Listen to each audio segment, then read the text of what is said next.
មកពីម្នាក់ចូលចិត្តគេបានគេខកពីគេ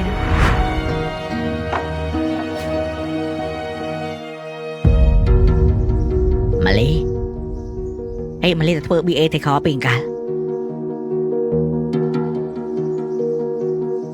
អាវិតគេថាម៉ាលីទៅធ្វើ BA ទៅខពីកាលអីមើលម៉ាលីគ្នាអរគុណណាស់ចេមគ្នាតាមរកនាងមួយថ្ងៃហើយអីចូលមានរឿងអីបានម៉ាលីទៅហើយជានាងធុញថប់នៅនេះហើយមើលតើប៉ុន្តែអត់អី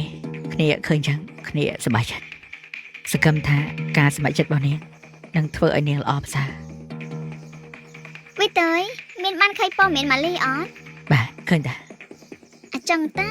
បានទៅអត់ប្រាប់យើងអីមួយម៉ាត់ឥឡូវគេធ្វើ BA ថៃខំម៉ៃសមុទ្រប្រាក់ខែគេ2000ហើយគេកក់មុនឡើង$10000ទៀតបាទឃើញតាសប្បាយចិត្តជួបនាងពេលឃើញនាងមានការងារល្អហ្នឹងហើយមូលហេតុដែលគេចង់ទៅបើគេមនុស្សល្អគេទៅគេប្រាប់យើងហីតែមិនគិតថានាងអត់អាក្រក់ទេល្អជាងអ្នកខ្លះល្អតែនឹងមុខ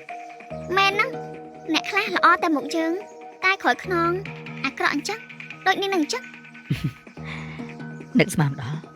ថានៅក្រោយខ្នងយើងគេអាចធ្វើចឹងទៅរួចហ្នឹងហើយវិតឲ្យប្រាក់ខែគេប៉ុណ្ណឹងគេទៅធ្វើដល់នោះបានប្រាក់ខែ2000គេមិនទៅ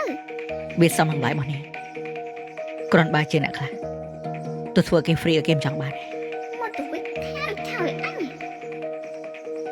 វិតតណែចឹងគិតថាទៅលោឈុតរៀបការហើយអីដោយសារតែថ្ងៃហ្នឹងបងអត់តនេ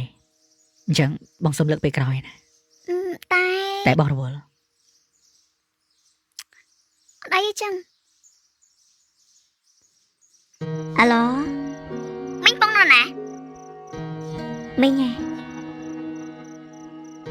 មីងអត់នៅផ្ទះផងមីងជួបផ្ទះគេនៅឆ្ងាយមីងឯងចេះលុបលេខទូរស័ព្ទអត់ខ្ញុំចង់ឲ្យមីងឯងលុបលេខទូរស័ព្ទចេញពីទូរស័ព្ទកូនមីងឯងហើយលុបមិនខ្ញុំអត់យល់ទេនេះឥឡូវចេះមីងឯងហាមកូនមីងឯងហាមតែមកវិញមីងឯងស្ដាប់ឲ្យតន់ណាកុំថាខ្ញុំបានប្រាប់មិនចឹងមិនកុំឲ្យកូនមីងឯងហ្នឹងតែមកគូត្រង់ខ្ញុំញ៉ៃញ៉ៃយល់ទេចាបានទេចឹងចាវិតមិនចឹងណានាងនោះបានដៃស្លាប់ហើយជប់គិតពីគេ